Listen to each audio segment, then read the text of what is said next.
Baik, saya tunggu. Ini ada totalnya sekitar 40 orang.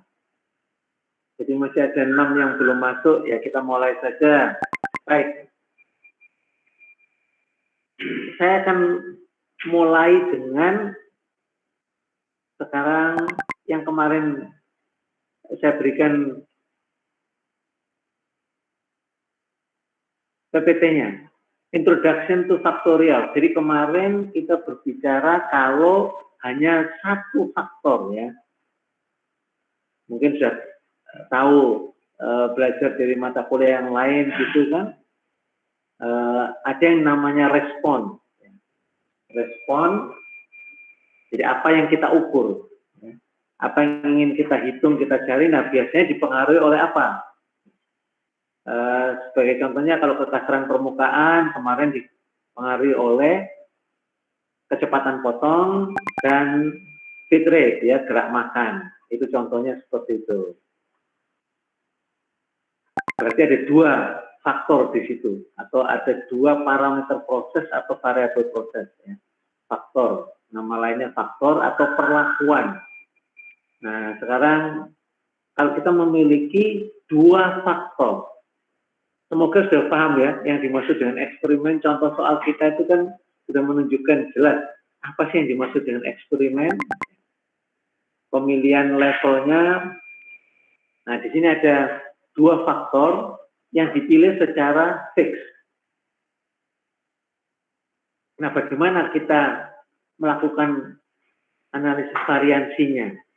Jadi mirip seperti satu faktor dengan beberapa level sama caranya.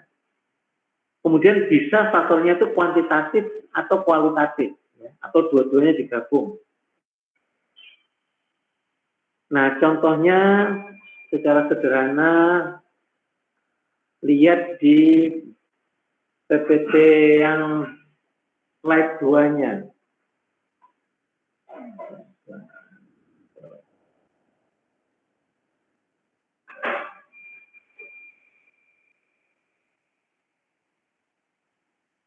Saya share di sini.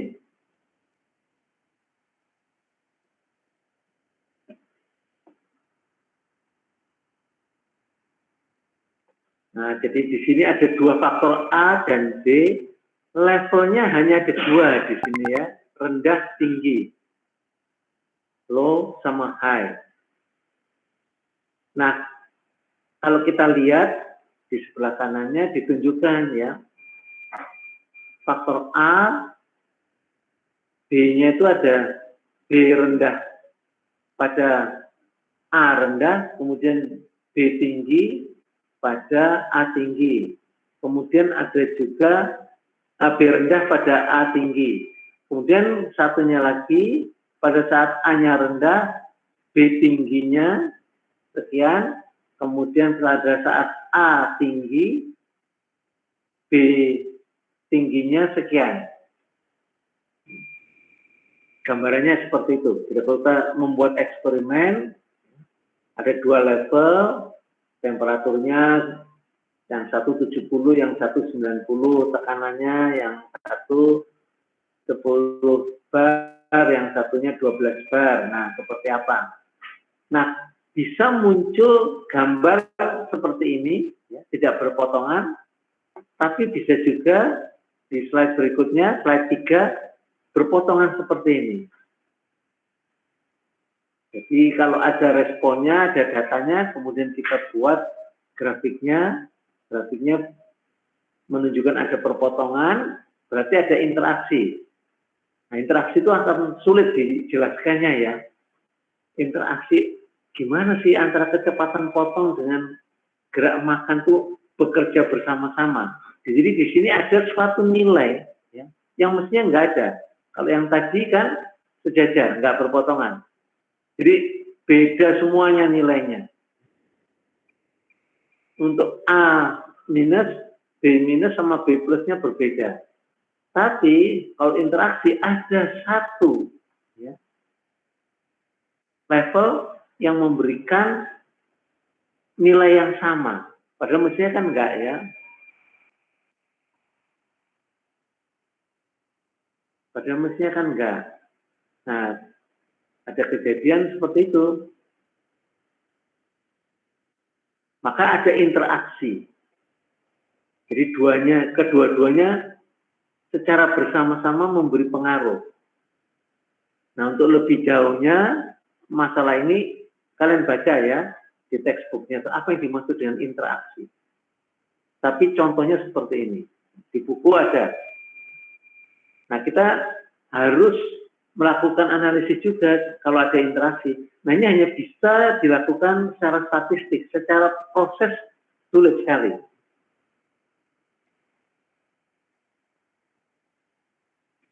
Sebagai contohnya, ini sama dengan kemarin materi yang dalam bahasa Indonesia, ya. Jadi contohnya di sini eksperimen mengenai umur baterai. Jadi ada dua yang dianggap mempengaruhi umur baterai. Temperatur di mana dia bekerja baterainya itu, terus jenis materialnya. Nah, di sini ada tiga macam material, kemudian 3 macam temperatur. Dipilih secara tetap ya. Jadi hanya ada 3 material, temperaturnya sudah dipelajari yang cocok untuk dibandingkan 15, 70, 125. Jadi masing-masing faktor atau perlakuan memiliki 3 level. Nah, dilakukan percobaan, direplikasi 4 kali masing-masing. Di sini faktornya bersifat kuantitatif karena dia 1, 2, 3, 15, 70, 125. Bukan kurang, sedang, baik atau yang sifatnya kualitatif. Kemudian sebenarnya apa yang ingin dicapai di sini? Yang pertama, apakah ada pengaruh dari jenis material dan temperatur terhadap umur baterai? Itu dulu, ada nggak pengaruhnya? Kemudian, apakah ada pilihan dari material yang akan memberikan umur yang panjang tanpa memperhatikan temperatur? Jadi ini adalah suatu produk yang tangguh, robust. Nah, bagaimana kita? Jadi setiap kali kita melakukan eksperimen, ya, mesti ada tujuannya. Nah, itu mesti bisa diubah menjadi H0, H1 kan ya.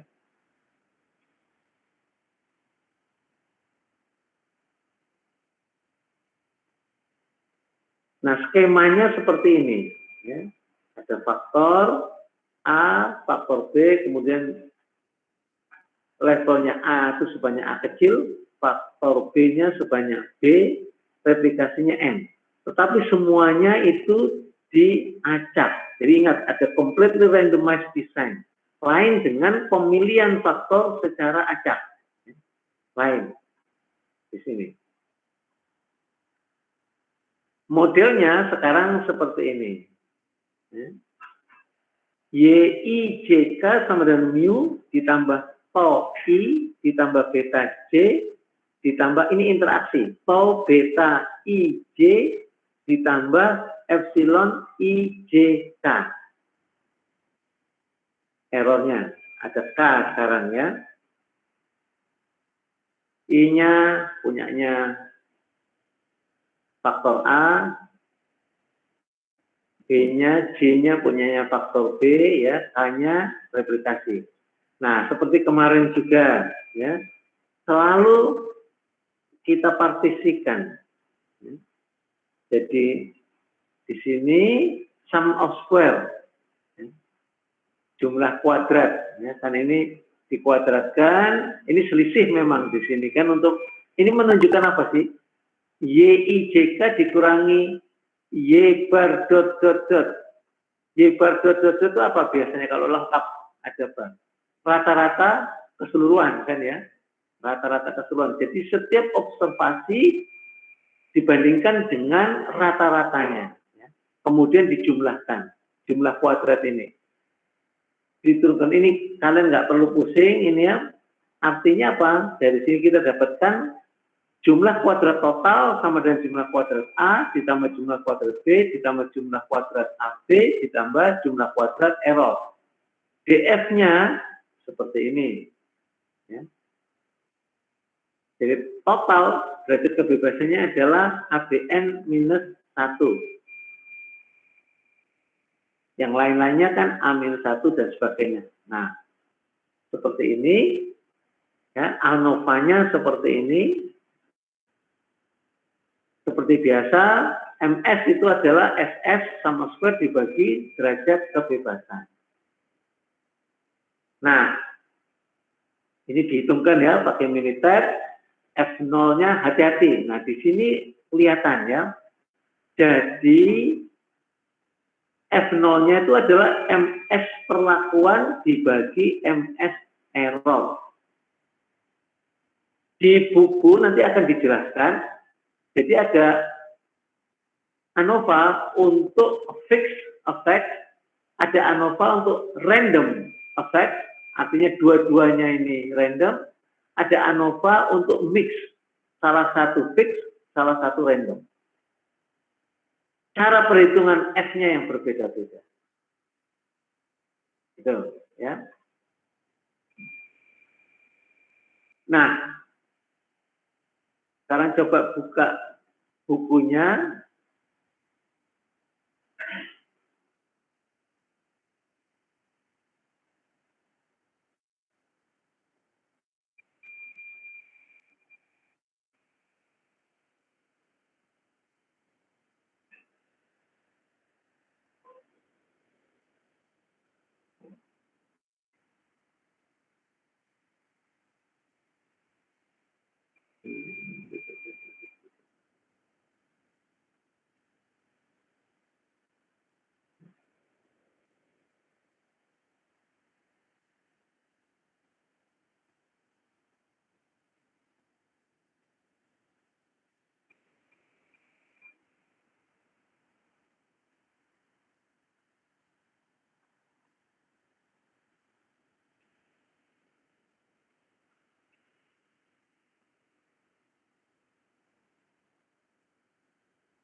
Buka bab 5. Ya.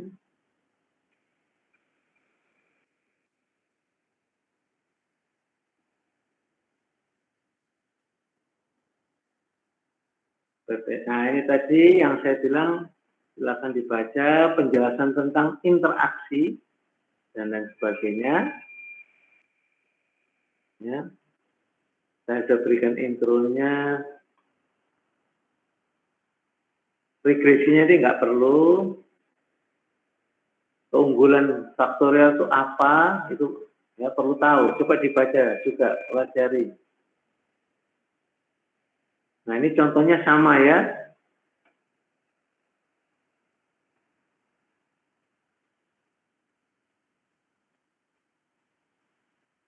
Nah, di halaman 189 yang saya tunjukkan ini kan mengenai pertanyaan kedua. Apakah ada pilihan dari material yang akan memberikan umur yang panjang secara keseluruhan unit yang sama tanpa memandang temperatur yang digunakan? Nah, pertanyaan terakhir ini sangat penting. Jadi mungkin ya, memungkinkan untuk memperoleh suatu alternatif material yang tidak terlalu dipengaruhi oleh temperatur. Sehingga jika ini bisa dilakukan, maka si engineer-nya dapat membuat baterai yang tangguh terhadap variasi temperatur di lapangan. Nah, ini adalah suatu contoh dari penggunaan rancangan eksperimen secara statistik untuk perancangan produk yang robust, yang tangguh. Suatu masalah rekayasa yang penting. Ya.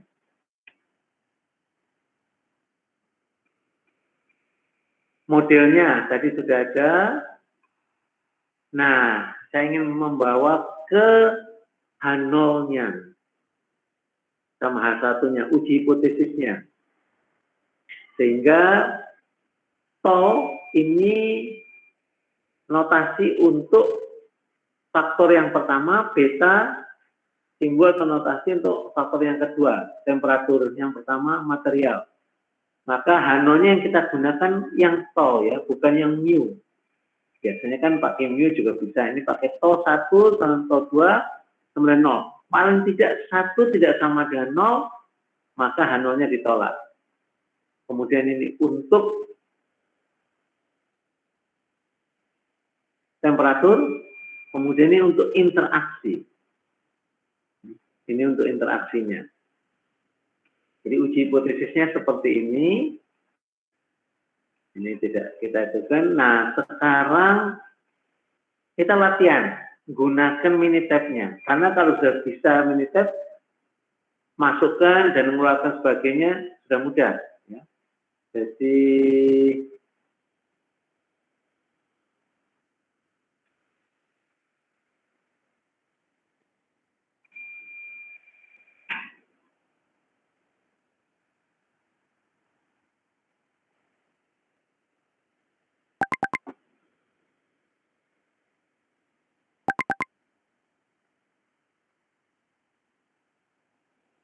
seperti ini, mungkin kelihatan.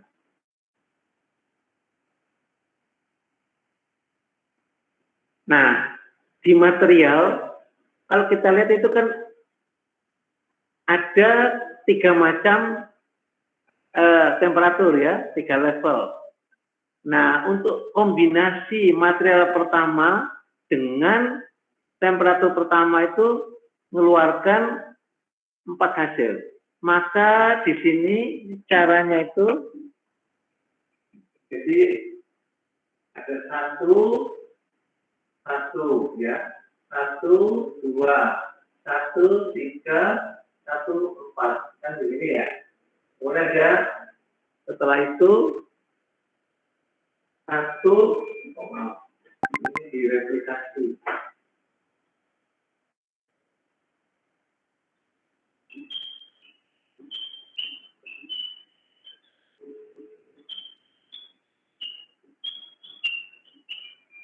Nah, ini kan mestinya ini, begini.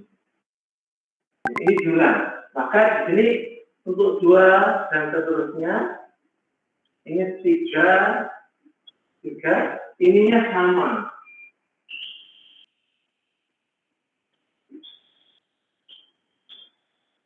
Ya. Jadi ketik 1, 1, 1, 1. Ini sebanyak berapa kali? 12 kali. Ini 12 kali, ini 12 kali. Terus buat seperti ini sama, ya, sama. Ini yang mesti dimasukkan. Karena two-way ANOVA sekarang. Nah, contohnya seperti yang saya tunjukkan ini. Ya, masukkan aja dulu.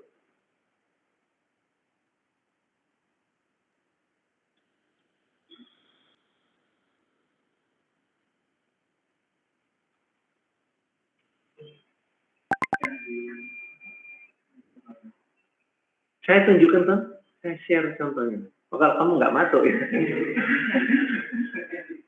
nggak masuk. Seperti ini.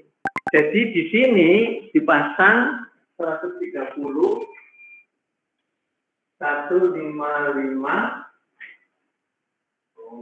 74, ya, 180. Contoh soal itu loh, 34, 40, ya.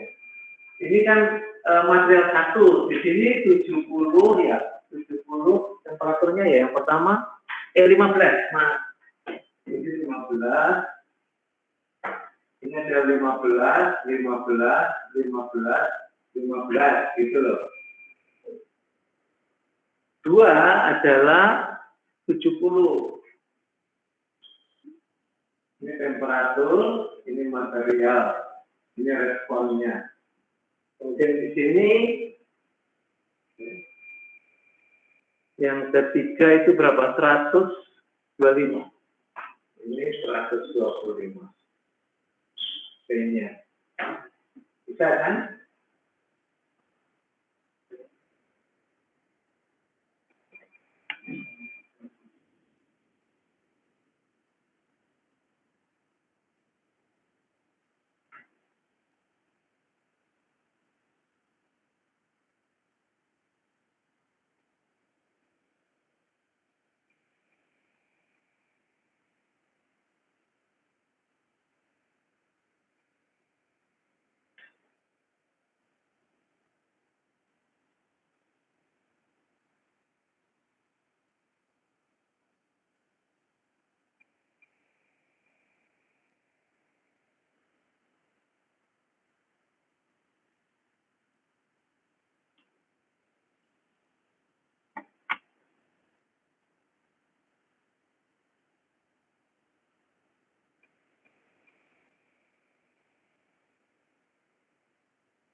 Sudah? Sebetulnya di buku desain eksperimen yang bahasa Indonesia kemarin Minitab itu sudah ada ya. Sudah ada. Nah, untuk membuat seperti itu. Nah, di situ ditunjukkan ya, adanya main effect sama interaksi. Nah, caranya kalau mau melihat ada atau tidaknya ya, bisa dilakukan setelahnya, bisa dilakukan. Masuk ke ANOVA, ya start ANOVA, masuk ke main effect plot. Ada penjelasannya kan, plot the data mean dan sebagainya. Diklik, nah responnya adalah R.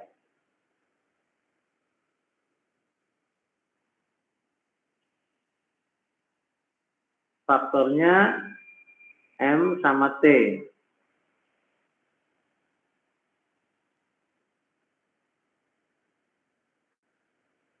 M sama T, opsinya nggak usah ya.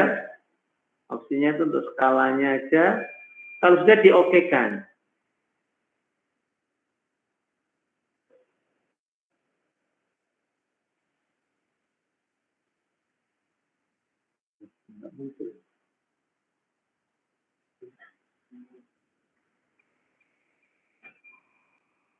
Keluar? Sudah? Ya. Di buku ada, di PowerPoint ada. Main effect plot. Ya. Jadi kita lihat, kalau materialnya yang bisa memberikan umur hidup yang panjang ternyata adalah material 3. Sedangkan temperatur, semakin tinggi temperaturnya, semakin pendek umurnya. Ya. Nah, kita ingin cek juga, ada nggak interaksi? Ya. Masuk ke tadi lagi, start, ANOVA, ada interaction plot. Interaction plot. Lakukan yang sama seperti tadi. Responnya R, faktornya M dan T. Diokekan. Nah, keluar. Nah, ini ada interaksi artinya. Antara mana dengan mana?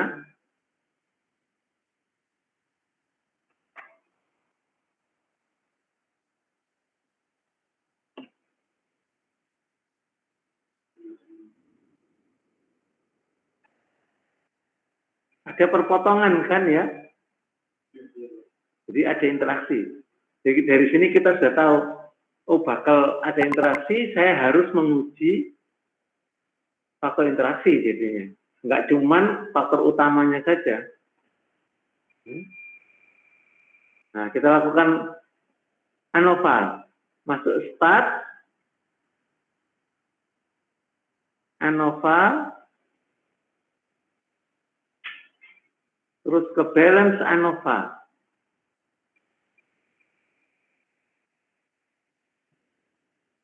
Ya, ke balance, klik. Nah, seperti ini. Responnya R. Modelnya M, ya diklik M, kemudian T, kemudian M kali T. Pakai bintang ya. M bintang T. Nah, random factor itu kalau misalkan M-nya random, kita pasang di situ. Nanti kita ke sana ya. Terus masuk ke optionnya, nggak perlu dikotak-atik ya. Use restricted itu nggak perlu. Nah, mungkin grafik 4-in-1, nantinya perlu grafik 4-in-1. Untuk graf itu kalau dicek ya, residual plot ya. Jadi residualnya 4 in 1 seperti kemarin itu loh ya, kita nggak usah dulu.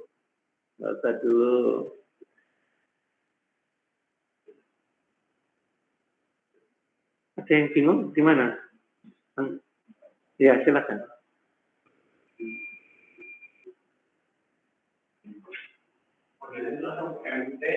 MT ya, modelnya itu M, ini ada spasi kan diklik, nanti keluar T, ada spasi, M, bintang, C. Gitu.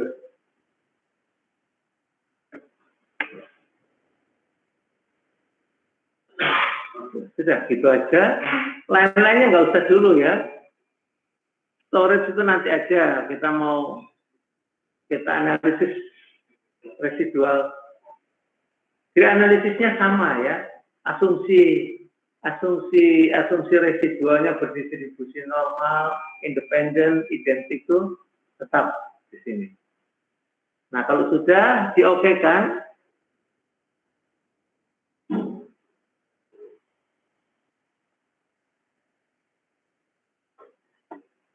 nggak ada pertanyaan ya, masih lancar-lancar, diokekan. Nah, keluar.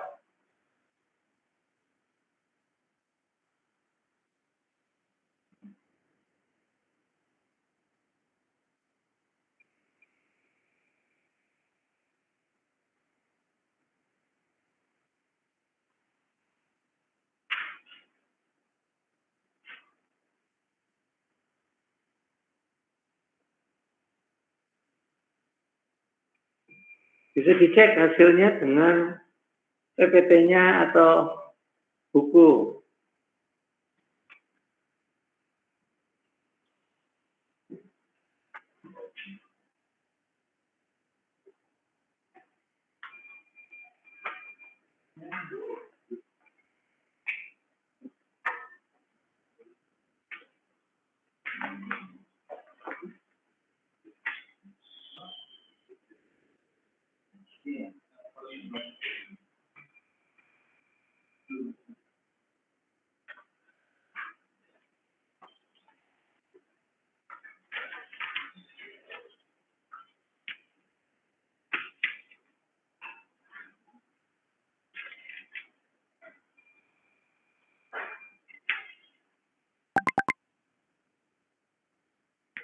Sama toh.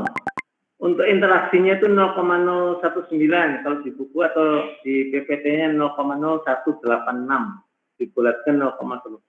Jadi kalau pakai 5% alfanya memang p-value-nya masih lebih kecil daripada alfa.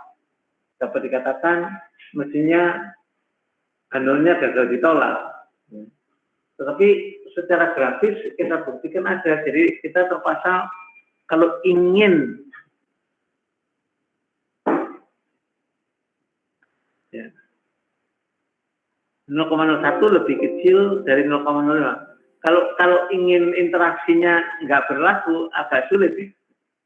Tapi analisisnya secara proses jadi sulit kalau ada interaksi. Kalau nggak ada interaksi itu hidup lebih nyaman. Jadi tiga-tiganya signifikan. Ya.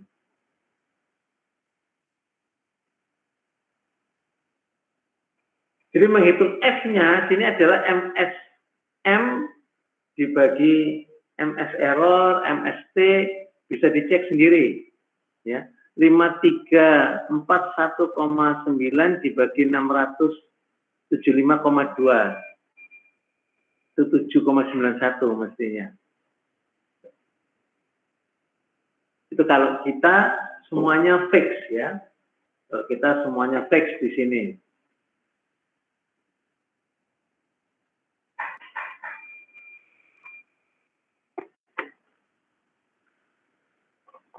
Saya akan mengajarkan dulu cara menggunakannya.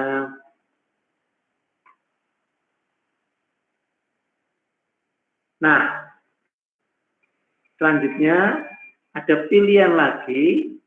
Kalau, jadi tolong di buku itu dibaca juga ya penjelasannya. Sekarang kalau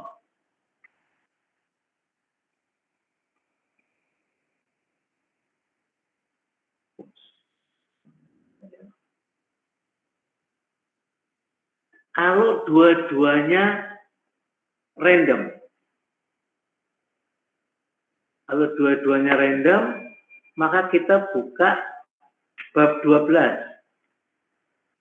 Bukunya coba buka bab 12. Eksperimen with random factor.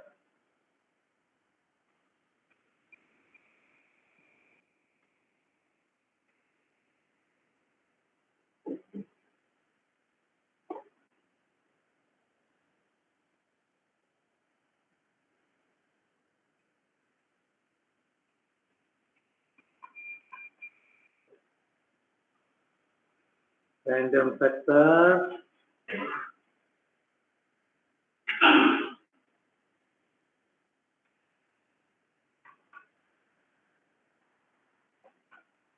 Halaman 531, soft copy-nya. Hard copy-nya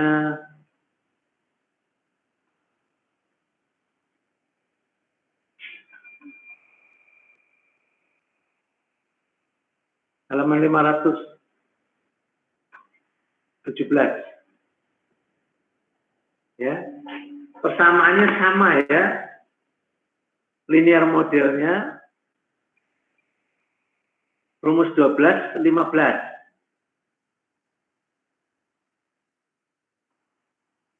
Kemudian lihat di bawahnya, karena semuanya dipilih secara acak, maka yang kita perhatikan adalah pengaruh ya, dari terhadap variansi. Jadi variansinya harus ada kan. Maka variansi dari setiap pengamatan adalah variansi pengaruh tau tambah pengaruh B tambah pengaruh interaksi ditambah error. Nah, di sini hipotesisnya lihat. Di bawahnya rumus 1216. H0-nya sigma tau kuadrat sama dengan 0. Perhatikan ya. Kemudian untuk betanya yang mewakili faktor yang dipilih, semuanya dipilih secara acak ya. Jadi kita menggunakan sigma kuadrat tau, sigma kuadrat beta, sama sigma kuadrat tau beta. Ingat waktu satu faktor saja kan, sigma tau kuadrat sama dengan 0, H1-nya sigma tau kuadrat lebih besar dari 0. Nah, H1-nya sama ya, H1-nya nulisnya sama. H1 sigma tau kuadrat lebih besar dari 0. H1-nya untuk beta, sigma beta kuadrat lebih besar dari 0. Dan seterusnya. Nah, untuk menghitungnya, ini rumusnya ya. Sehingga kita bisa melakukan perhitungan untuk sigma tau beta kuadrat, ya, sigma tau kuadrat, beta kuadrat, dan sebagainya. Ini bisa kita estimasikan ya. Berapa besarnya? Nah, untuk menghitung F-nya, interaksi yang dibagi MS untuk interaksi MSAB-nya dibagi dengan MS error. Untuk faktornya, main effect-nya, efek tunggalnya itu MS-nya dibagi oleh MS interaksi. Ya, dibagi interaksi. Ada pertanyaan?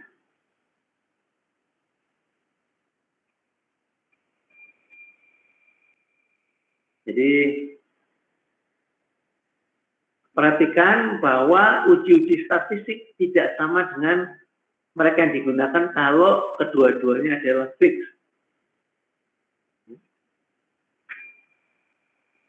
Nah, cara menghitung individualnya seperti ini.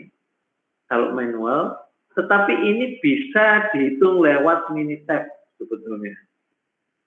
Di rumus 1221 ini juga bisa ditampilkan oleh Minitab.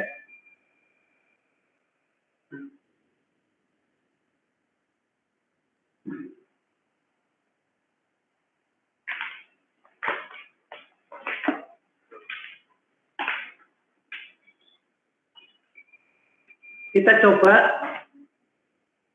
coba yang dua-duanya random ya, dengan Minitab-nya. Kita coba ya, datanya sama.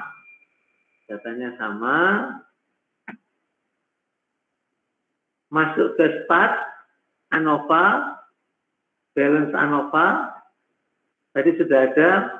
Nah, yang randomnya apa sekarang? Betanya itu misalkan temperatur ya, temperatur yang random. Temperatur yang random, pasang di random factor itu T-nya. T-nya random. Berarti M-nya fix. Ini dua. Dan maaf, dua-duanya. Maaf. M dan T. Yang di rumah-rumah kalau ada pertanyaan, tolong saya dihentikan. Kalau saya terlalu cepat. Sudah ya, langsung ke optionnya.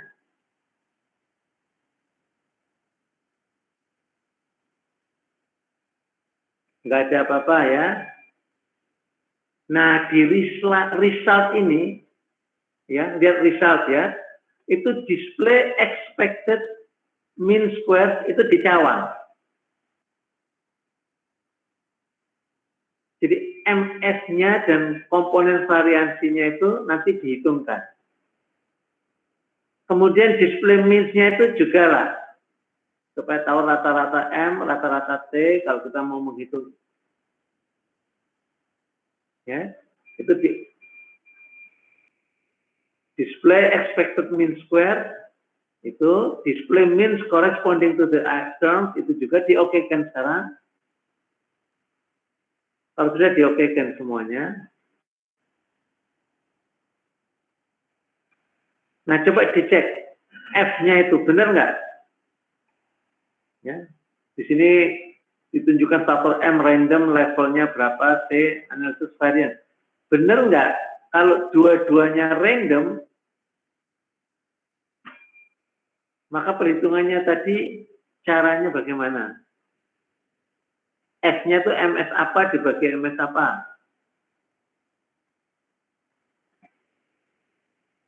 Kalau dua-duanya random, yang main effect dibagi oleh MS-nya interaksi ya. Hanya interaksi yang dibagi oleh MSA. Cocok nggak?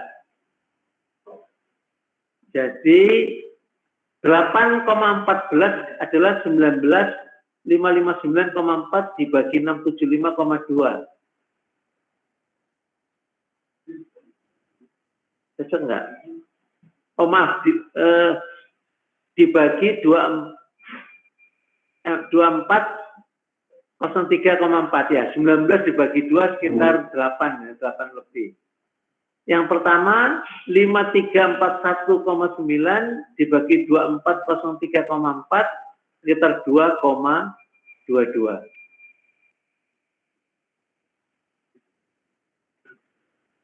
Sekarang kalau random p-value-nya 0,224 toh.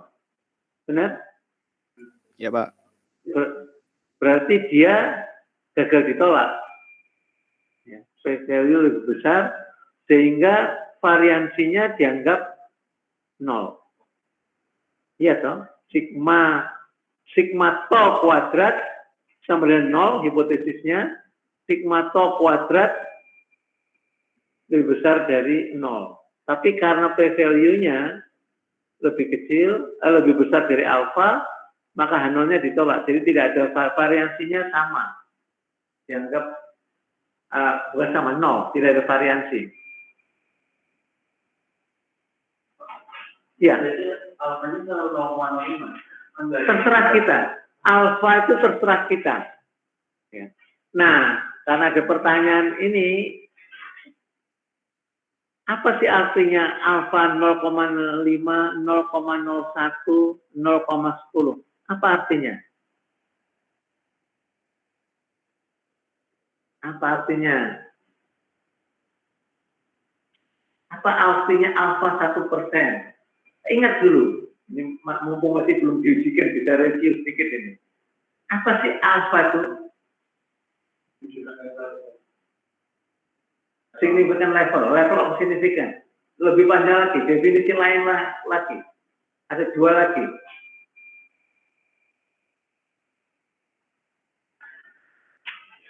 Di waktu kita bahas awal mengenai kesalahan jenis 1, kesalahan jenis 2. Ini Pak, batas toleransi menerima kesalahan hipotesis Pak. Batas toleransi, jangan pakai itu. Agak membingungkan kalau pakai itu. Alpha adalah level of significance. Dengan saya tulis waktu itu, sama dengan apa lagi? Ada 3 sama dengan. Coba buka catatannya. Alpha di buku blank juga ada. Waktu kita bahas interval keyakinan, keluar level of significance ditambah confidence level sama dengan 100% atau 1. Nah, kemudian saya tulis mestinya waktu itu. Alpha level of significance sama dengan apa lagi? Sama dengan probabilitas apa? Coba. Probabilitas membuat kesalahan jenis 1, Pak. Betul. Atau apa lagi? Atau probabilitas menolak H1 atau H0 benar. Menolak H0 sewaktu H0 benar. Saya koreksi itu ya. Kalau alfa, probabilitas menolak H0 sewaktu H0-nya benar.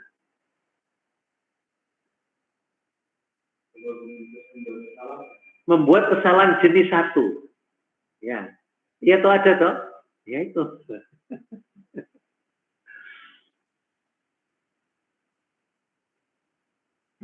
Jangan sampai membuat kesalahan jenis 1. Kesalahan jenis 1 apa? Menolak H0 sewaktu dia benar. Jangan sampai ya itu terjadi. Nah, H0 kembali lagi, itu hipotesis itu adalah segala sesuatu yang dianggap berlaku, yang benar, yang baik. Jadi contohnya kalau kita mau menguji pil untuk menahan serangan jantung itu ada toh yang kalau kita merasa nggak enak terus kita cepat-cepat minum itu, ya biasanya ditaruh di bawahnya lidah itu. Nah lihat reaksinya. Perusahaan farmasi A bilang dalam waktu katakanlah 80 detik langsung bereaksi. Perusahaan B saya punya 60 detik. Nah, mesti diuji toh. Nah, selama ini mungkin 80 detik. Jadi H0-nya mu sama dengan 80 detik. H1-nya mu lebih kecil dari 80 detik. Kita ambil sampel. Mau pakai manusia atau mau pakai apa? Kalau manusia bisa-bisa kalau keliru mati kan? Misalkan seperti itu. Atau pengujian yang membutuhkan destructive test, pengujian merusak. Nah, yang menyangkut nyawa, menyangkut biaya, waktu, jangan gunakan alfa yang besar. Sehingga kemungkinan menolak H0 sewaktu H0 benar itu hanya 1 dari 100 gitu loh. Paham kan jadinya? Nah, untuk jalan tengahnya orang ambil 0,05, 5%. 5 kemungkinan dari 100 kali. Nggak terlalu besar. Kalau 10 kemungkinan terlalu besar. Itu pemahamannya ya. Jadi kenapa milih alfa terserah kita. Kita mau alfanya karena kita ingin mempertahankan H0 karena kita merasa H0 itu sebetulnya sudah benar, maka p-value-nya harus supaya H0 gagal ditolak, ya kan, supaya H0-nya yang berlaku, maka p-value-nya harus lebih besar dari alfa. Nah, kalau kita dapat p-value-nya 0,05, maka alfanya harus berapa? Di bawah itu kan? Ya sudah. Kalau kita berani ya, boleh. Yakin. Bahwa H0 itu memang tidak boleh ditolak, itu sudah benar. Tapi kalau kita ingin mengalahkan H0, p-value-nya 0,05, ya kita mesti pakai alfa berapa? 0,0 harus lebih kecil. P-value-nya harus lebih kecil dari alfa. Jadi 10% kan alfanya. Ya, 0,10. Alfa 0,10. Nah, kita selama ini alfanya 0,05, sehingga P-nya itu mesti di bawahnya 0,05 kalau H1-nya yang H0-nya yang ingin dipertahankan, ingin dibuktikan dia memang benar. Begitu ya. Jadi tergantung kita mau membuktikan apa sebetulnya uji hipotesis itu. Kita anggap H0 itu sudah benar. Nah, berarti jangan sampai H0-nya itu ditolak. Begitu ceritanya. Jadi kadang-kadang statistik ini bisa dipakai untuk hal-hal yang tidak pas ya, sesuai keinginan kita lah, gitu. Boleh, bisa. Baik, ya. Tadi. Misalnya kan p-value-nya sama dengan alfanya berarti sudah dianggap ditolaknya apa? Tergantung lagi, ingin membuktikan ada pengaruh ya dari suatu faktor. Berarti H1-nya toh, karena tolnya sama dengan 0 toh kalau tidak ada pengaruh. Kan dianggap tidak ada pengaruh kan. Lalu semuanya itu makanya dianggap 0, yang baik itu sama dan sebagainya. Nah, sekarang p-value-nya sama dengan alfanya. Apa yang ingin kita ingin buktikan? H0-nya atau H1-nya? Ya. Kalau ada pertanyaan seperti itu muncul, saya ingin H1-nya yang saya pertahankan. Berarti mesti dilakukan apa? Tadi p-value-nya 0,05.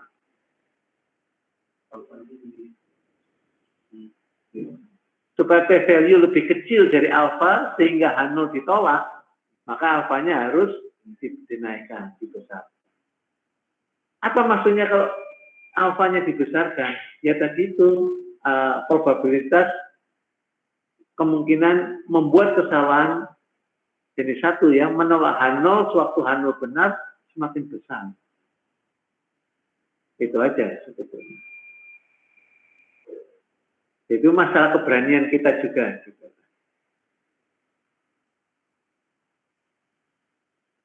Bisa diikuti yang di rumah-rumah diskusi ini tadi, ya pemilihan alfa itu. Semakin kecil. Semakin ya. Kalau kita benar-benar apa ya, ingin mempertahankan H0 ya. Agak berani Pak. Bisa berarti kalau ada sebuah permainan tebak-tebakan berarti apanya jangan. Nah, sekarang kalau tahu ini Russian roulette, ya, pistol, ya, dikasih 1 peluru tok. Apakah yang berikutnya itu ada atau enggak? Mau pakai alfa berapa? Probabilitasnya, nah kan mesti ada sampel dulu tuh. Selama ini tuh kalau baru diisi,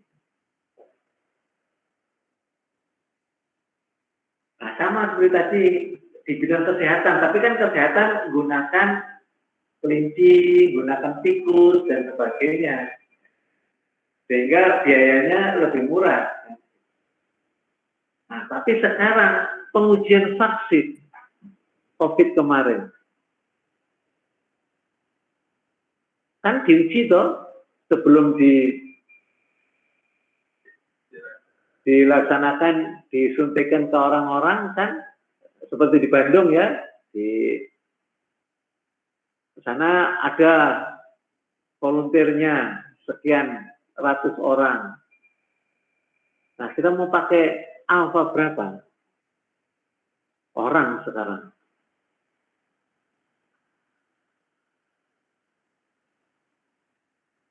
Jadi kalau menentukan alfa itu tergantung banyak datanya sama apa yang diuji. Iya, kesimpulannya itu apa yang mau diuji, jenis apa yang mau diuji, menyangkut nyawa, menyangkut biaya besar.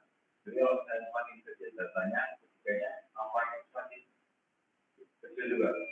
Nanti semakin besar datanya, semakin bertambah. Bisa seperti itu, karena kalau datanya banyak ya, kita berani lah pakai alfa yang lebih besar. Ya. Kalau datanya sedikit, yang tinggi-tinggi, ya.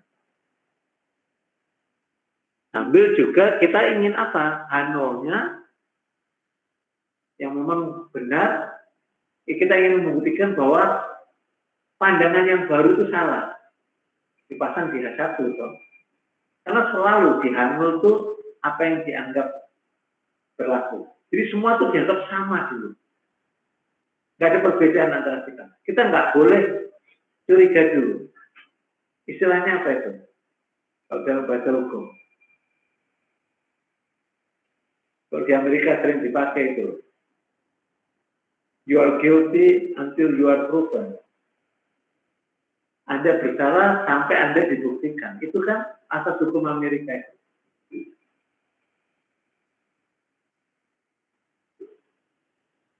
Jadi semua orang baik.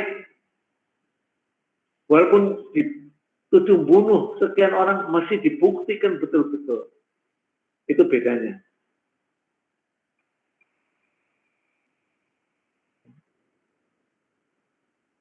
Ada pertanyaan? Nah, ini belajar statistik salah satunya itu tadi ya. Pak, Karena saya mau tanya, Pak. Halo, ya, gimana? Maaf, Pak, motong, Pak. Iya, nggak apa-apa. Untuk tadi kan yang nilai p-value lebih besar daripada alpha itu kan yang buat terhadap M ya, Pak ya? Terhadap apa? Terhadap M tadi kan? M, ya, kalau kita ingin ya. Ini nilai ini mewakili yang lain juga apa yang lain diuji sendiri-sendiri juga, Pak? M itu kan sudah diuji sendiri di sini. Maksud saya buat nilai T dan interaksinya, Pak. Saya mungkin masih belum nangkap ya. Itu kan, harusnya alfanya itu berlaku untuk tiga-tiganya ya. Jadi kita milih alfa yang digunakan untuk M, T maupun interaksinya, ya gitu. Cukup salah satu apa masing-masing, Pak? Nah, tujuan kita apa sekarang? Mestinya kalau kita melakukan eksperimen seperti ini, kita sudah punya ya kecurigaan bahwa dua faktor ini akan memiliki pengaruh. Gitu. Dua faktor itu memiliki pengaruh. Waktu menggunakan pemilihan secara fix, dua-duanya berpengaruh kan? Sekarang kalau dua-duanya dipilih secara acak, ternyata bagaimana? Dua-duanya secara acak. Dua-duanya tidak mempunyai pengaruh, tidak. M-nya yang tidak punya pengaruh kan? Karena 0,224 p-value-nya. T-nya punya pengaruh 0,039. Interaksi masih punya pengaruh. Oke, Pak, baik, Pak, menjawab. Terima kasih, Pak. Ya, terima kasih kembali. Jadi di sini kita gunakan p-value 0,05 toh. Ya. Nah, kalau kita menyambung sedikit ya, dan supaya jelas, kita ingin M itu juga punya pengaruh, tapi dipilih secara acak. Kita harus punya pilihan banyak ya, lebih banyak lagi artinya. Artinya di sini material yang digunakan itu sebetulnya satu sama lain karakternya masih mirip. Makanya Tidak ada beda. Jadi kalau variansi, kan ini variansi yang diuji. Kalau untuk efek random. Ingat sekali lagi ya, apa yang dimaksud dengan variansi? Artinya ada perbedaan ya. Memang benar-benar ada perbedaan yang disebabkan oleh faktor itu. Bukan perbedaan antar level ya. Itu bedanya. Karena kita menguji variansinya. Jadi memang timbul timbul variasi, ada variansi. Jadi faktor-faktor yang kita pilih itu satu sama lain memang berbeda. Secara keseluruhan ada perbedaan. Tetapi kalau fix kita milih tiga itu saja yang kita cek ada perbedaan atau tidak. Tidak mewakili populasinya, hanya sampelnya saja. Tapi kalau acak sekali lagi ya, dia akan mewakili populasi. Ada perbedaan yang ditimbulkan akibat kita menggunakan faktor itu. Kalau fix, faktor levelnya memberi perbedaan. Karena kita pakai TO 1, TO 2, TO 3 kan, level-levelnya. Kalau variansinya dari perlakuan sama dengan 0, kemudian variasi dari perlakuan lebih besar dari 0. Kalau lebih besar dari 0, 0,1 pun sudah menunjukkan adanya variasi. Ada perbedaan di antara perlakuan atau level-level yang kita pilih secara acak. Itu loh. Jadi kalau fixed effect lebih sempit ya, tapi biasanya kita pilih gunakan fixed effect. Saya menggunakan fixed effect saja, karena kecepatan milling atau kecepatan las, temperatur las dan sebagainya kita tentukan. Kita nggak bisa sembarangan. Itu ceritanya. Mudah-mudahan jelas, sekarang lebih jelas lagi perbedaan antara fixed effect sama random effect. Baik, nah sekarang coba tadi, nah lihat di hasilnya ya, di paling bawah ada min ya. Nah di atasnya min itu loh, di atasnya min, ya, error terms for test, sumbernya M, komponen variansinya 244,9. Varians komponen variansi. Apa notasinya? Sebesar 244,9 itu not sigma tau kuadrat, betul. Dihitung. Coba ya sekarang hitung secara manual. Pakai rumus yang ada tadi. Sigma tau kuadrat MS. Ini kan random toh, MSA dikurangi MSAB dibagi BN. Coba tolong dihitung. Ya. Supaya kita yakin, tahu.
Coba hitung semuanya.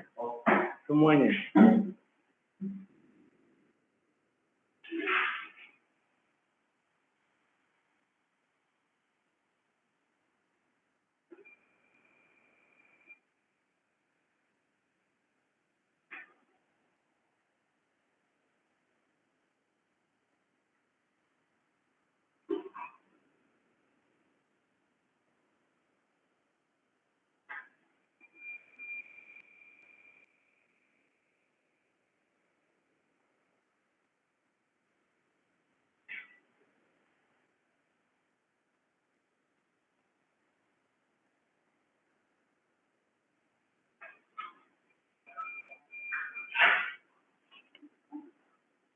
Yang kedua 1429,58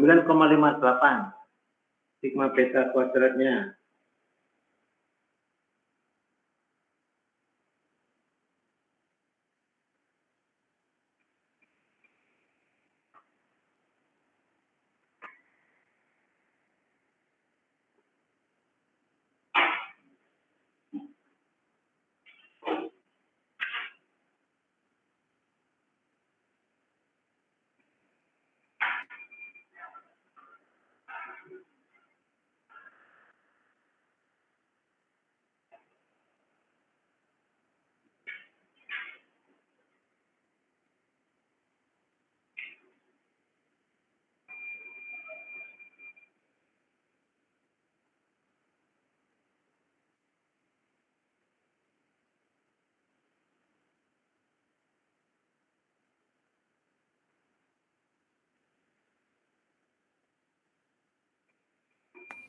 Iya Pak, sama hasilnya Pak.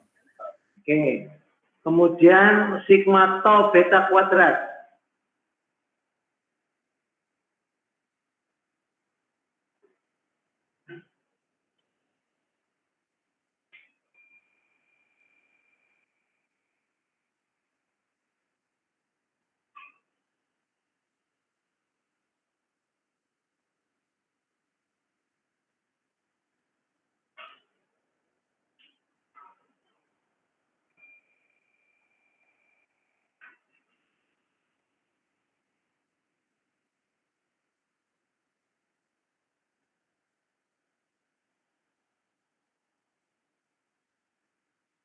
Sama juga Pak. Sama. MSE-nya berapa? 675,2 Pak. Iya, betul.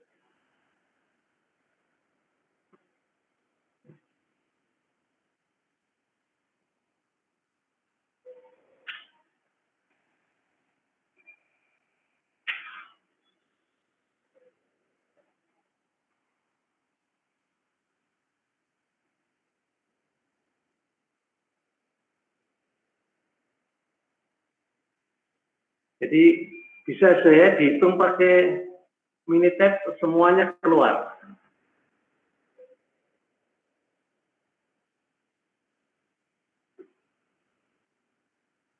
Nah, satu lagi, sekarang kalau yang satu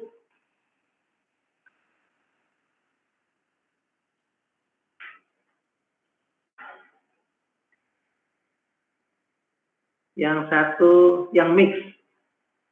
Sekarang materialnya fix, temperaturnya acak. Coba.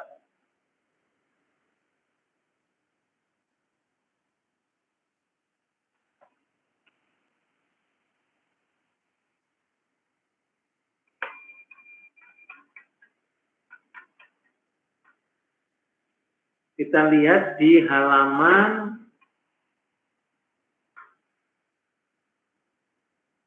536.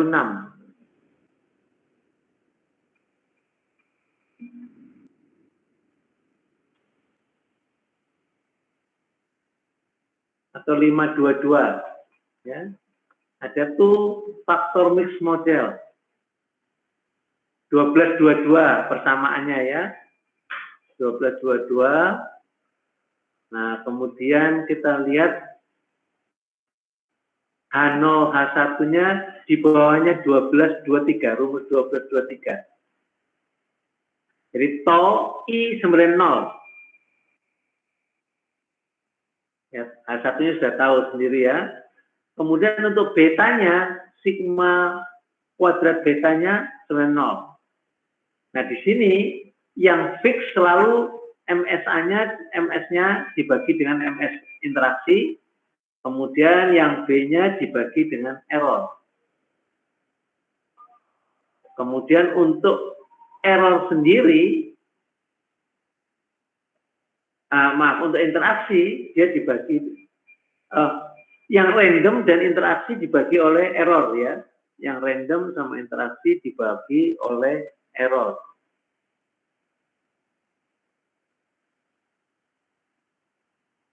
Kita coba yuk. Dengan data yang sama, statistik, ANOVA, balance, yang random hanya T-nya ya sekarang.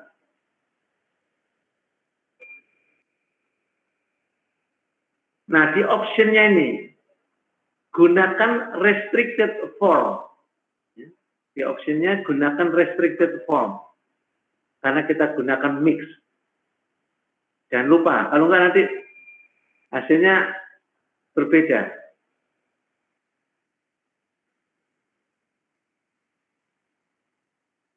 Diokekan, terus diokekan.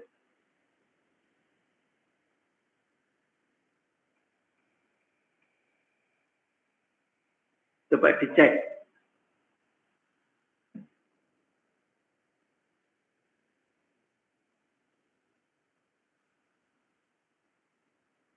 Dicek secara manual.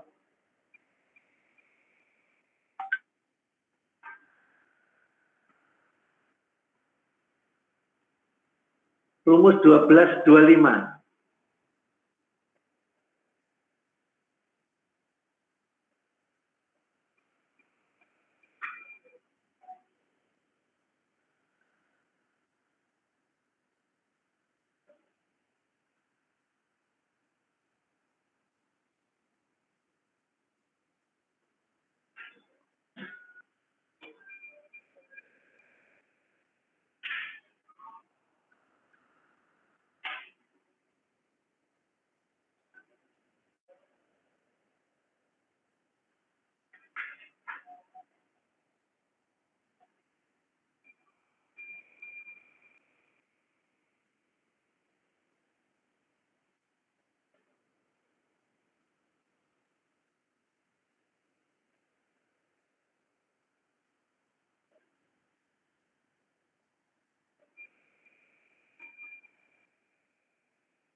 Sama.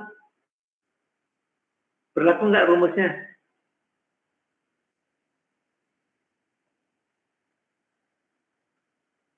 Terus kemudian estimasi dari variansinya hanya 2 saja toh. Yang variansi dari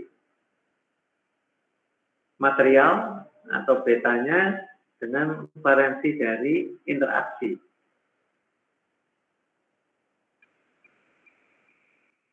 Ditunjukkan tuh hasilnya.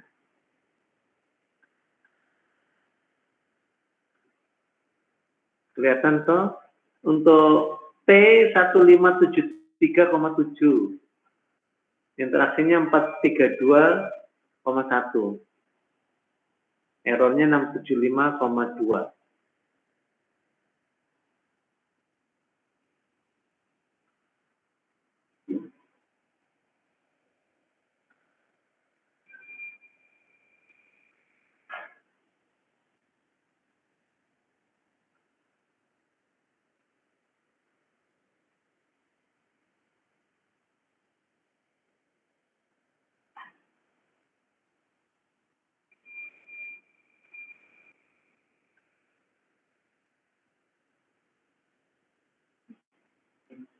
Sama.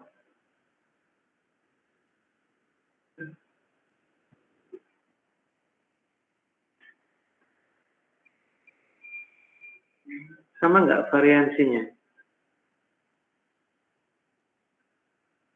1573,7 itu kan di bawah sekali itu ada itu. Seperti tadi. Kalau ada faktor yang dipilih secara acak, pasti kita harus munculkan komponen variansinya.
Gimana?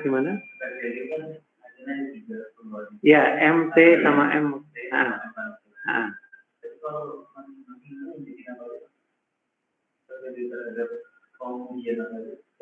P value itu untuk menguji hipotesisnya.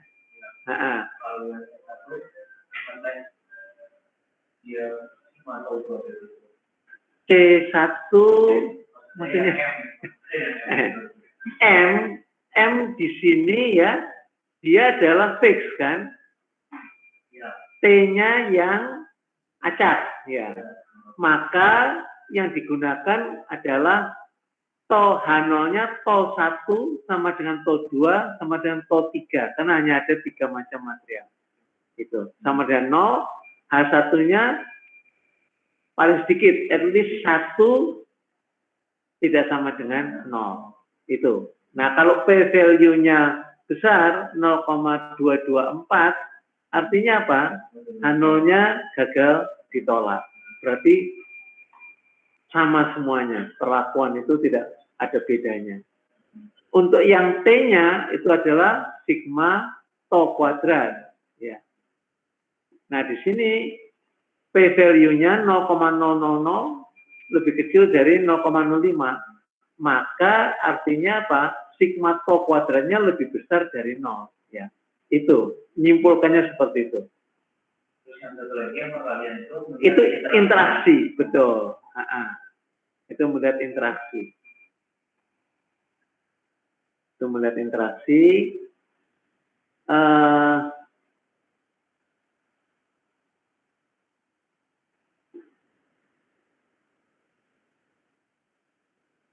Nah, kemudian selainnya dicek ya, asumsi-asumsi residual dan lain sebagainya. Pak, permisi Pak. Ya, silakan. Saya coba ngitung lewat yang 1225, beda hasilnya dengan yang ada di Minitab Pak. Yang apanya? Yang sigma tau beta, sigma beta kuadrat Pak. Ini. Iya Pak. 432,1. Iya. Yang atasnya Pak, sigma beta Pak. Oh, 1573,2. Iya, saya malah dapatnya sama kayak sebelumnya Pak. Kamu optionnya tadi saya bilang restriction-nya itu harus dicentang. Kalau iya, unik, ya sudah. Sudah. Maksudnya setelah saya hitung Pak lewat rumus 1225 hasilnya sama kayak sebelumnya Pak. Hasilnya Tapi sama. kalau dari Minitab-nya sama kayak Bapak. Kalau militernya Mungkin membantu menjawab, Pak. ya silakan jalan. Kalau yang sebelumnya tadi kan kamu Ihsan kan ngitungnya kan dikurangi MSAB. Nah, kalau yang ini tuh dikurangi MSE harusnya. Oh iya betul ya. MSAB dikurangi MSE dibagi N.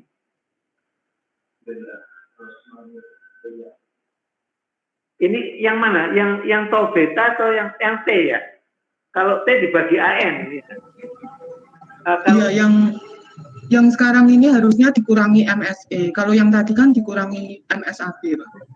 Betul. Coba dicek lagi.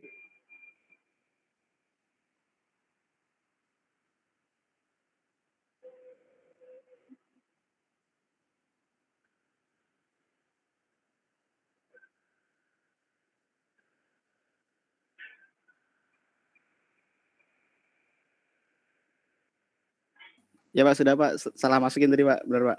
Terima kasih Galang. Hati-hati, terima kasih. Maaf yang ngoreksi Galang. Jadi ikuti aja Galang. Ya Galang tadi sudah ngasih koreksi juga. Oke. Jadi ini hanya cara ngitungnya ya. Nah, sekarang sudah nggak perlu takut toh. Kalau nyoba-nyoba itu nggak usah manual, bisa pakai ini semuanya. Nah, sekarang pemahamannya itu yang mesti banyak latihan sama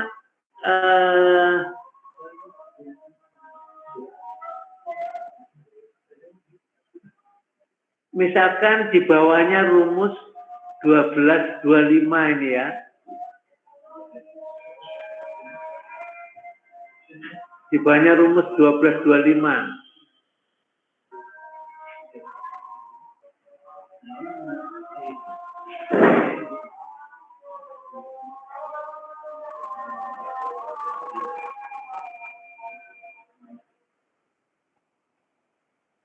Ada di model mix ya.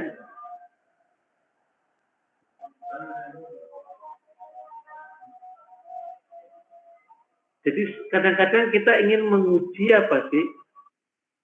Seperti kemarin itu, confidence interval untuk individual treatment means, untuk fixed effect ya. Kenapa sih kok kita pengen menguji confidence interval itu? Rumusnya diberikan di sini. Jadi bukan MSE yang digunakan, tapi MSAB. Tapi kenapa kita ingin melihat confidence intervalnya? Sebenarnya ya, untuk melihat yang mana yang berbeda, levelnya itu ada. Jadi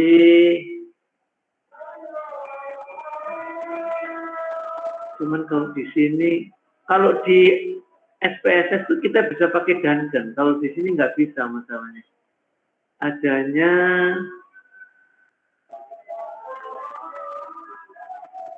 kita nggak bisa membandingkan. Oh,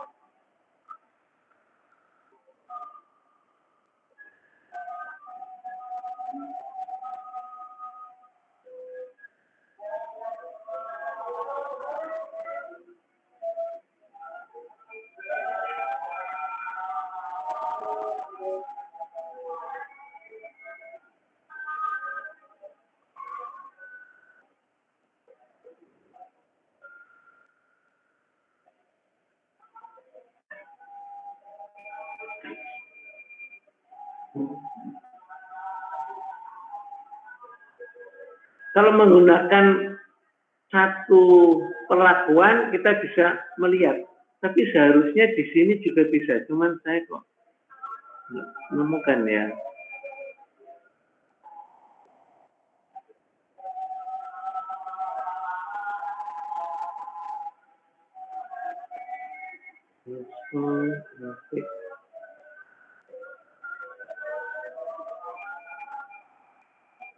Kalau fix itu bisa kita tentukan dari 3 level itu yang mana yang berbeda sebetulnya. Coba nanti saya lihat lagi ya. Saya lihat lagi. Nah, sekarang sudah bisa ya untuk mencoba soal-soal itu, tinggal lihat ya. Kata kuncinya kalau mix itu atau random itu mesti selected atau chosen randomly. Ada kata-kata begitu. Jadi untuk melihat soalnya itu dia mix model atau random model atau fix, lihat itu. Coba kita lihat sebentar sebelum kita akhiri.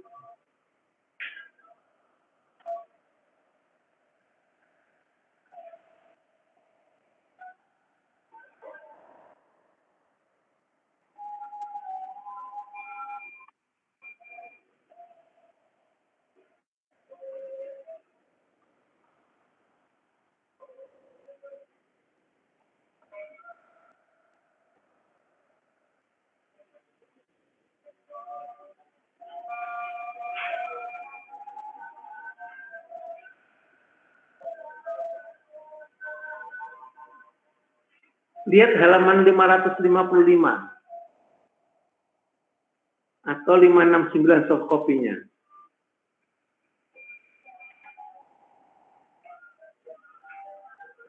Katakanlah soal 1210 ya. 1210 itu ngambil dari problem 56. Nah, misalkan di sini kan both factors mesin dan operator dipilih secara acak. Kemudian apa yang ditanya di situ ya?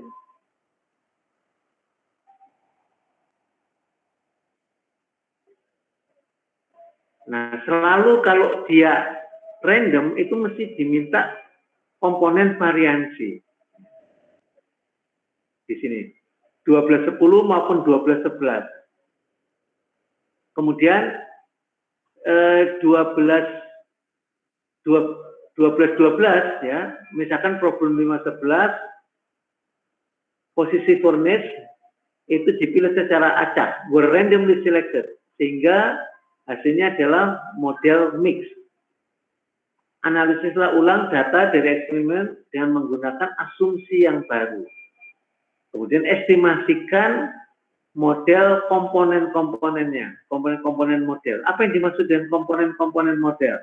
Nah, seperti ini. Coba kalian pelajari, ya. Apa ya soal-soal seperti ini?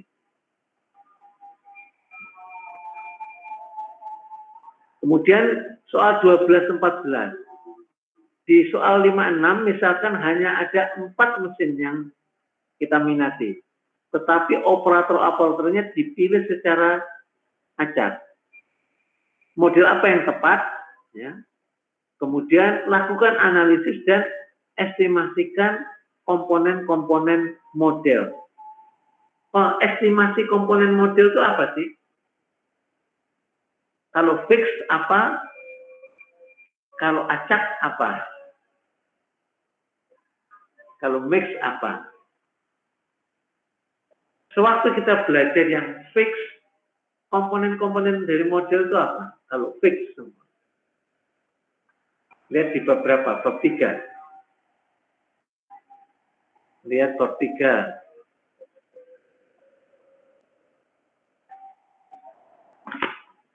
Sekarang masalah ngitung sudah enggak persoalan besar. Karena pemahamannya.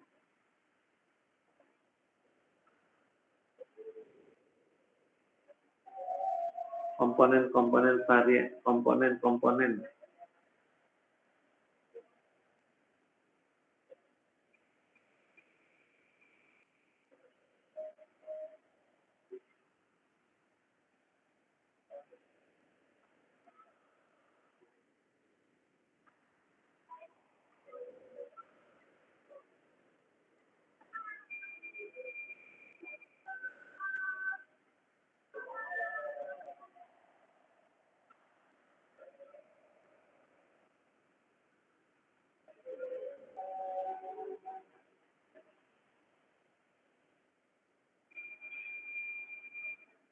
Model itu kan YIJ sama dengan mu ditambah tau I ditambah epsilon IJ. Kan seperti itu. Terus komponennya apa?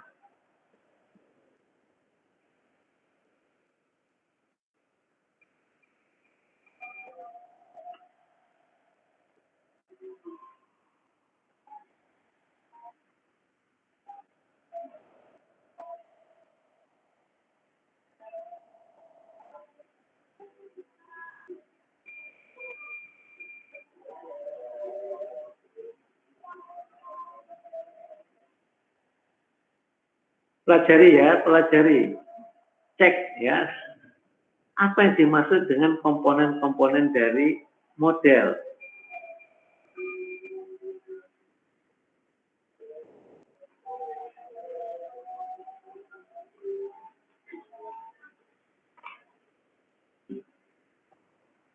Ya, saya mau nanyakan sebelum berakhir ini,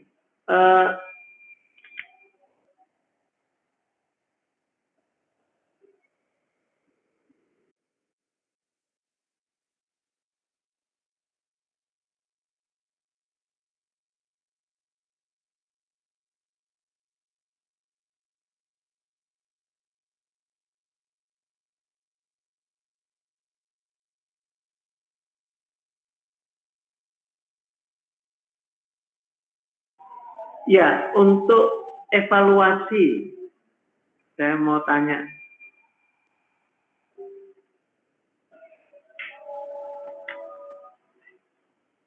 Sebentar, jadi Kamis malam minggu depan, sepakatnya gimana? Saya Selasa malam bisa, Kamis malam. Kalau Kamis itu paginya masih kuliah itu loh, saya mikirnya gitu. Ya, di hari yang nggak ada kuliahnya maksud saya gitu loh. Bagaimana teman-teman? Mau dipikirkan lagi? Nggak, nanti kalau Kamis paginya nggak konsentrasi kuliah. Saya takutnya itu. Jumat pagi nggak bisa ya, ada kuliah. 2019 ada kuliah. 18 ada kuliah pagi ya. Oh iya, PEM ya. Siang ada pengayaan. Atau mau Rebu malam juga bisa. Gimana?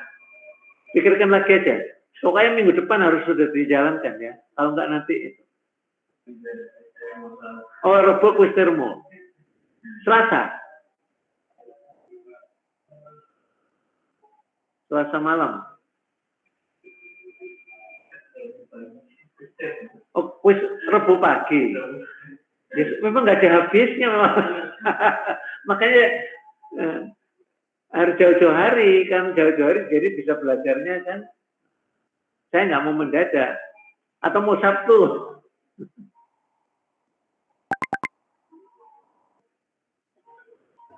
Permisi Pak, maksudnya untuk yang hari Kamis malam ada kuliah pagi itu seperti apa ya Pak? Kan kita kuliah sekarang kan, Kamisnya gini, terus malamnya kuis, kan nggak enak. Gimana? Nanti nggak konsentrasi kuliahnya pagi itu. Kalau bisa jangan di hari yang sama dengan kuliahnya, gitu loh. Maksud saya gitu. Ini Rebu pagi ada kuis termo. Kalau Rebu malam, Kamisnya apa? Ada kuis.